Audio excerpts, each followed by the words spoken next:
spinning. We are live. Oh, we are live. Yay. Mm. Hello. Hi, everybody. This is our first live in Peak Resonance, and I'm Rachel with. I'm Desmond. Hi, everyone. Yeah. So we are both coaches with Peak Resonance, and this is an ad hoc live, stream, and we just want to hop on to talk to you guys, just a quick maybe 20-30 minutes to talk about today's topic. Will be about work-life balance, a little bit in the area of career, how to have work-life balance in our lives. So maybe before we go into that proper, I introduce Peak Resonance a little bit, and also maybe a little bit about ourselves as well. So just to share, Peak Resonance is a coaching and training company, and what we do is we have 5 main pillars. When that 5 main pillars that we talk about as well, and the 5 main pillars are career, health, personal development, in the area of money, in the area of relationship. So these are 5 main pillars that we almost cover every area of life, and we deem to be important. And these are also the 5 pillars that we work with our clients on to help them to be the best version of themselves in every area of their lives too, which is part of our coaching and training philosophy at Peak Resonance as well. So, just to share a little bit about myself, I'm Rachel. I've been a life coach for the past 4 to 5 years, and I have a niche area I have a niche specialization in the area of finance. Also work with other clients in the area of career and other areas as well. So, yep, that's about me. Maybe Desmond can introduce yourself as well. Yeah, sure. Hi, Desmond here. I'm also a coach itself. I've been doing this for about 3 years now. Now actually doing this full time and working with Rachel, an amazing coach itself. So what I've actually been doing is I found to do this due to the fact that I have been in, very fond of working with people. In fact, most of my career has been revolving around working with people. And even through my school days, it started off with me being the go-to person. It starts off with being a friend, giving advice. And then through leadership programs and other areas that I'm involved in, I ended up doing a lot of informal coaching, which later I realized that it's like coaching. It always started with advice and sharing of what I know. So eventually, this is a real calling that came, and I decided to really pursue this and really make what I love doing, make it official, make it live, and really make it part of my life. Yeah, thank you for that. And I totally agree with you. The thing I like about coaching is also how we get to work with our clients and go very deep and sometimes look at the root cause of the issue and look at ways and strategies to work through the issues, and also to work towards a certain specific goal as well. Yeah, that's what it is. And it's good to see how we were just Desmond and myself, we were just chatting before this, how we have seen shifts in our client when they work towards their goals and see the difference before and after. Oh my goodness, those are also all those encouraging moments for us. Yeah, indeed. I think one of the things that as coaches we really, as I was saying, we really live and that gets us going every day, keeps us going and continues to propel us forward, is to be able to see that shift with the clients that we work with. And that is truly that really almost like one thing or the series of things that keeps us going onward, forward, for our clients. Yeah. So maybe let's go into the topic proper today, work-life balance. So a lot of people, especially in these times, COVID times, sometimes with COVID, how long has it been? 1.5? I think we are kind of like with work from home. I think starting literally maybe DOSCON Orange last year. It was probably February, and then lockdown probably April. With Yeah. that, mostly work from home. I say that coming to 1.5 years. Yeah, coming to 1 year plus. And this is one of the reason we chose this topic also is because this is also a lot of a common topic that came up amongst some of my clients as well, where so let's see whether you identify with this, people who are watching this. Those who are working from home, you find that your personal life and your professional life blend into each other, and there's no longer a segregation between whether you are at home doing your own things or you're at work doing office stuff. And I've even heard of people, sitting in front of their computer from morning till night and not moving. They eat in front of their computer, they work in front of the computer, they look at their personal and office stuff, except for the part that, they can't move their toilet in front of the computer. Other than that, they are always in front of the computer. So, okay, this is live, so I can't cut that out. So sorry. Yeah, and I think one maybe a even more, I wouldn't say enhanced version, or even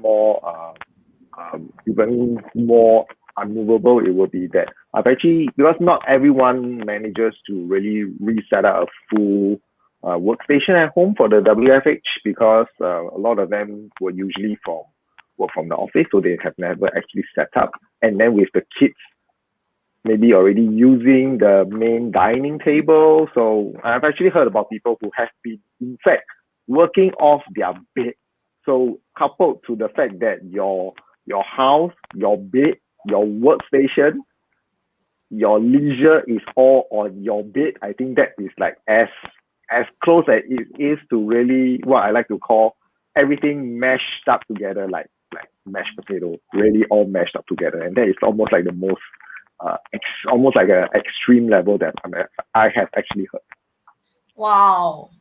Although that's quite unhealthy though, to not be able to, sometimes I've heard my clients say last time, that seems like so far away. Last time when they still travel to office, there is that timing where they can wind down, like the mentality where when it's time to knock off, they actually get to shut down their computer, they get to pack their bag, they get to walk out of that building. That act of, walking out of their building, leaving their office, is like shut off, telling their mind and their body that, okay, I'm going off work now. I can mentally and physically lock off from work for now. And that commuting period between office and home is their wind down time to literally shake off whatever that they were focusing on for the whole of their day. Yeah.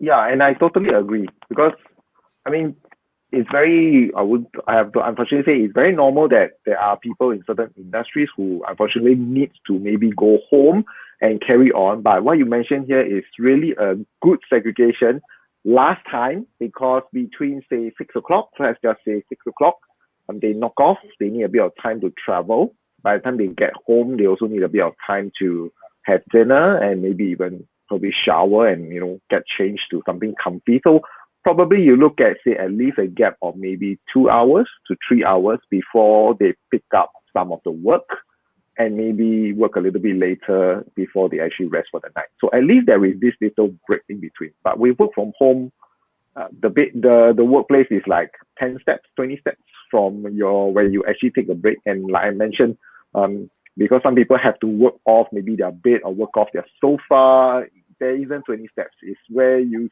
sit and where you relax and where you work is all there. You don't even get to make that segregation. So maybe what you get is 2 minutes to go and get a drink and back you come again. So that's again what I would define as all meshed up together, with the challenge to really be able to take a break.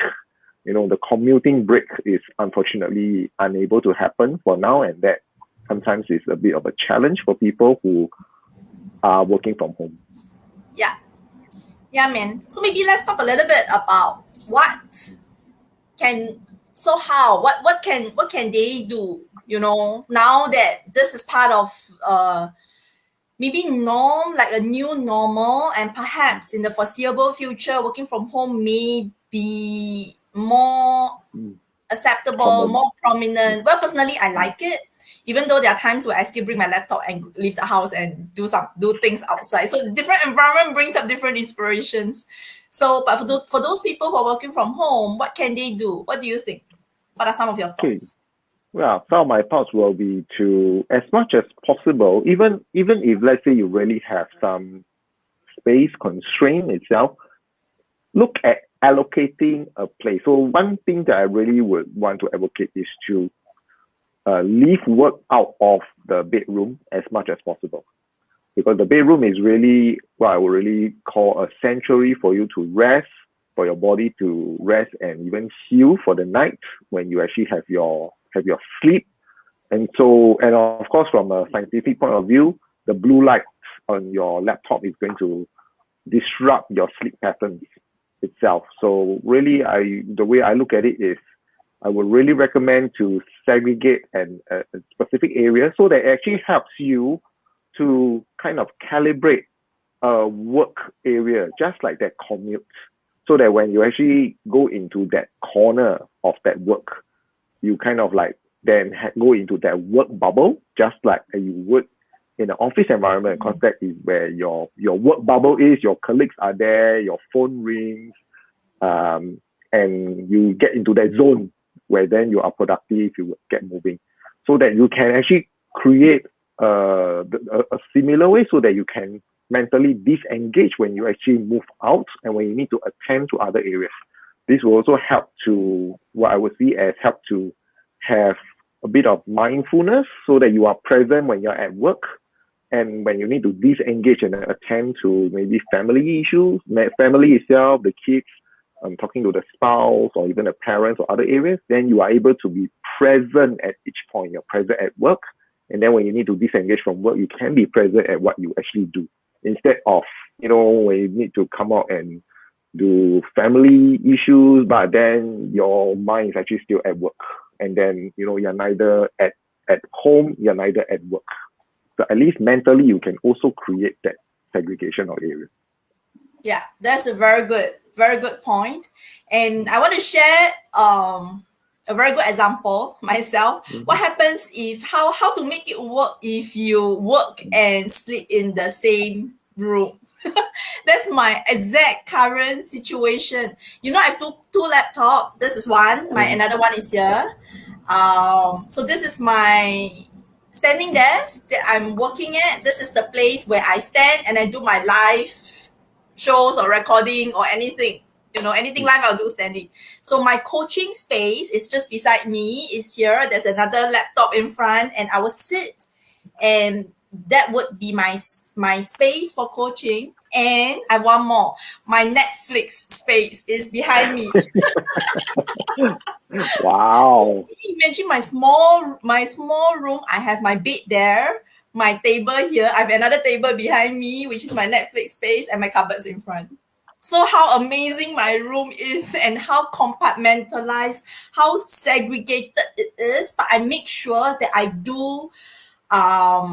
make sure I anchor each space to a specific task, and I create that line of segregation. Like, this is my Netflix space. I will always sit here and watch Netflix. I will not work here, so that my mind is tuned in to the fact that, okay, when I sit down, I automatically know, okay, this is my relaxed space, and I can zone out if I need to.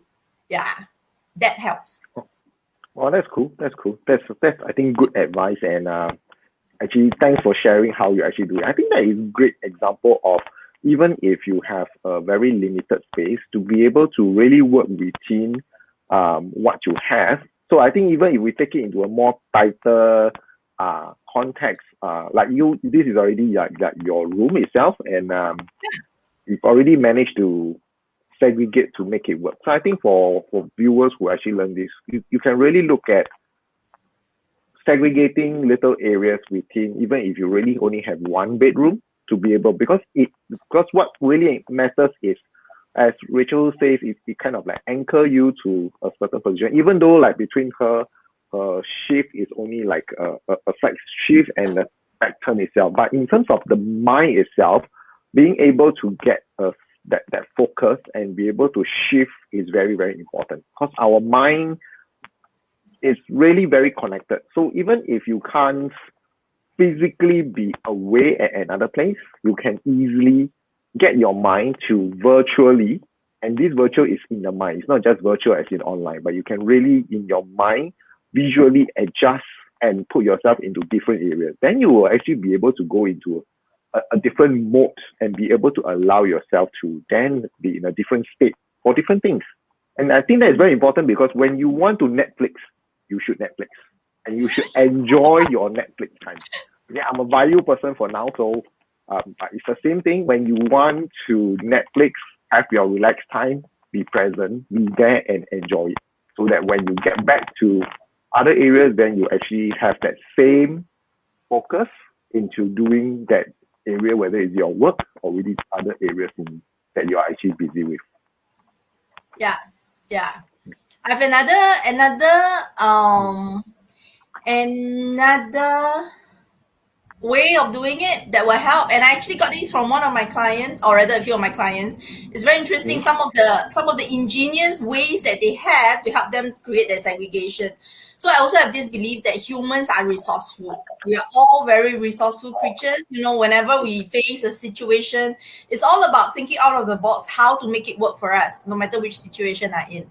Like one example, one of my clients, what he did was he actually created a ritual for himself to signify the end of day. Like, for example, and we talked about this, I asked him, so what is the time that you want to actually cut off from work? He was saying maybe, I think the knockoff was at 6, so he was saying 7:30 would be a good time for him to just fully, have the peace of mind to just go off and consider end of day.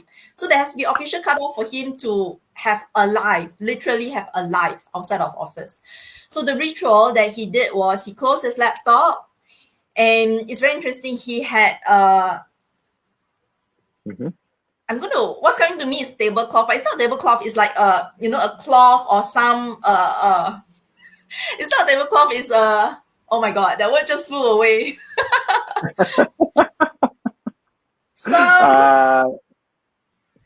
Tablecloth. You mean the one that they lay the table with, is it? No, it's like okay, let's just call it a cloth or any a cloth lah. Okay, let's just call it a cloth. So what he did was he just closed at the appointed time. He closed the laptop and he took that piece of cloth and he put it over his laptop. And then he told himself, okay, he's not going to open it until the next morning when he starts work. But of course, he has 2 laptops lah. One of his personal use and one for his work use. So the work one, that's his ritual. Yeah. And then when I talked about ritual with another of my client, it's very ingenious, no? She said this. She said, I don't have a cloth to put over my laptop. So what I'm going to do is, she was working in a sitting desk. She has a chair.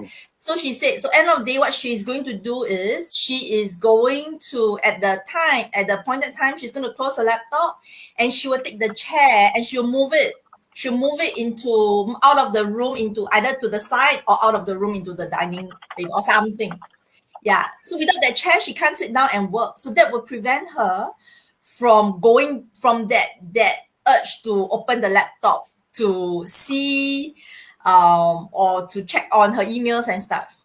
So those are some rituals that they actually came up with, which I benefit from, hearing from them. So creative.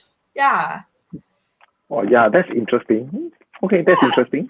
So to make the work area inaccessible in order to ritualize the same as having left the workplace. I think that's really cool. I think that's really resourceful, flexible, and creative indeed. Yeah, that's right.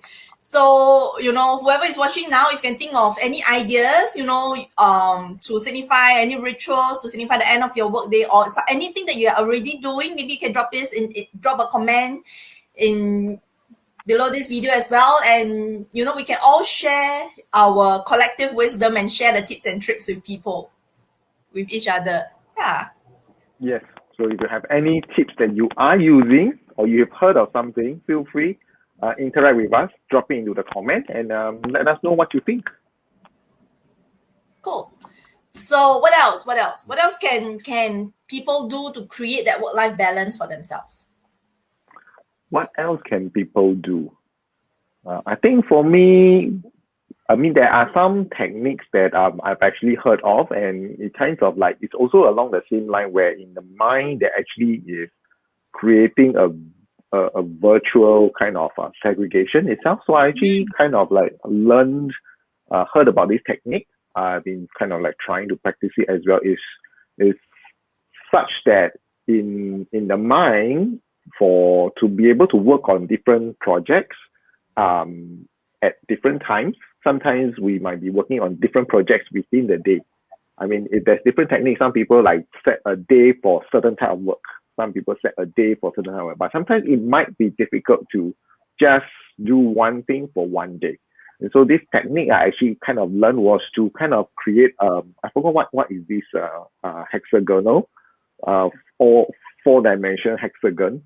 And what it does is I don't know what the hexagon. It's like that diamond, but it's four-dimensional diamond. Okay. And what it does is to be able to, I believe, I can't fully remember. It's like, it's either like you visualize a flower in it or whatever symbol and put it inside. And this itself is that energy or that focus for example, a certain project. Like let's say you are working on maybe sales acquisition and you are on maybe like generating leads or certain cold calling and stuff. So, this is one diamond that you are actually working on, and you actually once you're out of it, you put it one side. So all that focus, even that energy that you put there is there. And then when you move to something else, then you create another one. So then you can have maybe 7 to 8 different things that you are working on. So each time when you actually start to shift, you actually in your mind do a virtual adjustment and say, okay, now I'm off maybe Netflixing, or even put Netflixing in. So because it's something you want to focus your energy, your attention, and your intention. So then you put it out, and then you go back to say your work, and then you take that and you enter into it, and let all that intention, focus, energy come back, and then you can fully engage into it. So this was something I learned. It's quite interesting. Yeah, it's quite an interesting technique. Is there something that's similar to compartmentalizing as well, like setting aside different things at different times to restrict to okay, restrict is not the word, to help us to focus and to look at different things at different times? Yes, yes. It's kind of in that similar context. So there are several methods that I've actually heard of and also trying to use a few different. One will be what I mentioned. This one is to allow you to step into a certain area itself. Another technique that I actually learned is to plot, really kind of like run your day using your calendar.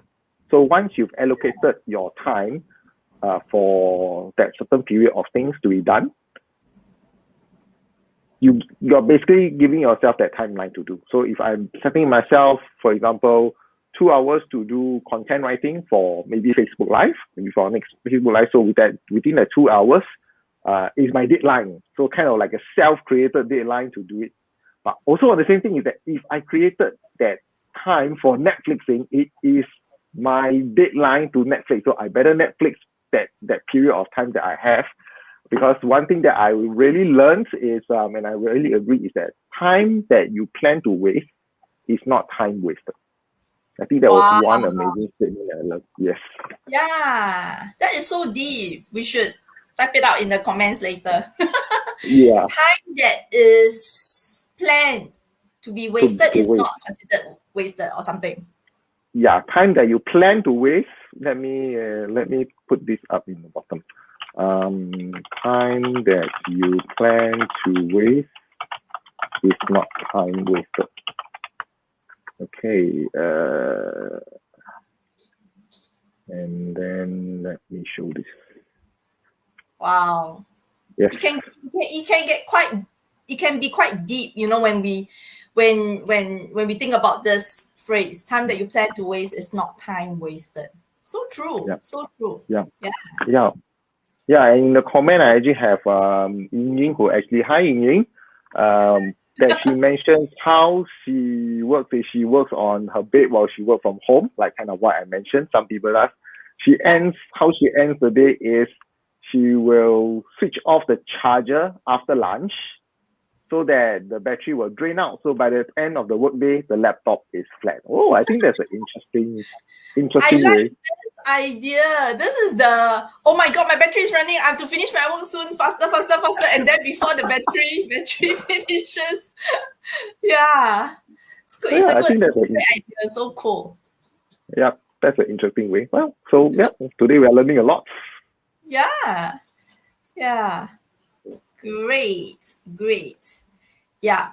So this is about so the topic, just to recap, the topic for today is how to achieve work-life balance in the midst of juggling a career and working from home with all the things that are coming up as well. So yeah, so some of the things that we came up with, just a quick recap, is to set boundaries, create rituals, compartmentalize, switching off the charger for the laptop and let it drain off. Did I miss out anything? Anything else that we spoke about? No, I think that's pretty much it. Several simple but very effective techniques if you try. So whoever that watches this, these are some things that we're sharing. So welcome you to try, and then on our Peak Resonance page.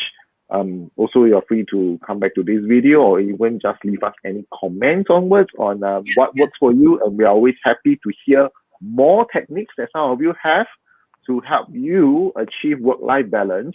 I think everyone will be happy to learn more techniques so that we can all, really achieve that work-life balance amid today's situation.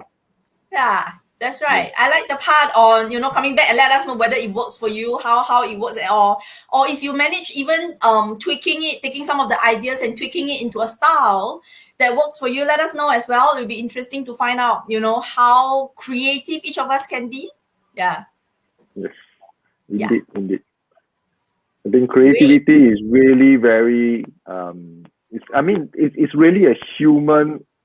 Right, it's really very exclusive to humans to be creative, and I think that is something that we should all, just take that chance to find something. If it's there's no idea that is too small or ideas that is no good. An idea is an idea, and it works for you. We'll be happy, or anyone is happy to just hear about it. It may seem very normal to you, or it may even seem maybe to you common sense, but hey, someone can just, hear this great idea and help someone else. Yeah. And we are here to create a community where we can help each other with some of our ideas together, collective wisdom and to apply in our lives, especially in the current state where we don't feel so alone. We're not alone in our journey. We have community, we have people around us that can help us and share ideas. Yeah, that will help. Yes, cool. Indeed. So just to share a little bit about these ad hoc live sessions as well. So on and off, me and Desmond, and sometimes maybe Joven will join us as well. Or maybe other people in future will have live, and we will when we come. I think my English is not coming out right. I wanted to say when we come on live, but maybe that's the right way to say it. When we come on live on Facebook, we generally tend to have a topic that we will talk about, and we will focus some points with regards to the topic itself. Let us know if there are any topics you have in mind that you want us to talk about, or and we can brainstorm and we can come up with some pointers, and we can just have a chat about it, and the audience, whoever is watching, can join us as well. Yes, indeed. So just to add on, sometimes it could be ad hoc for us to just come on and just share something. Those who catches the notification, we're welcome to join us, watch us, and interact with us. And there will definitely be some upcoming Facebook Lives, which we will be scheduled ones, which we will come up with specific topics also to share with everyone. In terms, as Rachel mentioned, we are building a community to help each other to be able to be here for one another, to create a safe space, and for all of us to learn, to share and learn new things, new ideas, little tricks, maybe even little life hacks, to help one another. So do look out for us. We'll be coming on live more. Yes, great. Well done. So that's it for today? Yeah. That's it for today, yes. Okay, so if you're watching this, thank you for being here with us, and thank you, Ying, for joining the conversation tonight. We hope to interact with more of you guys. Next time we come on to Facebook Live, and yeah. Yes, next time we look forward to our next Facebook Live. Look out for us. Look out for the notification, and we look forward to seeing all of you. Okay, take care. Okay, Bye. take care. Bye.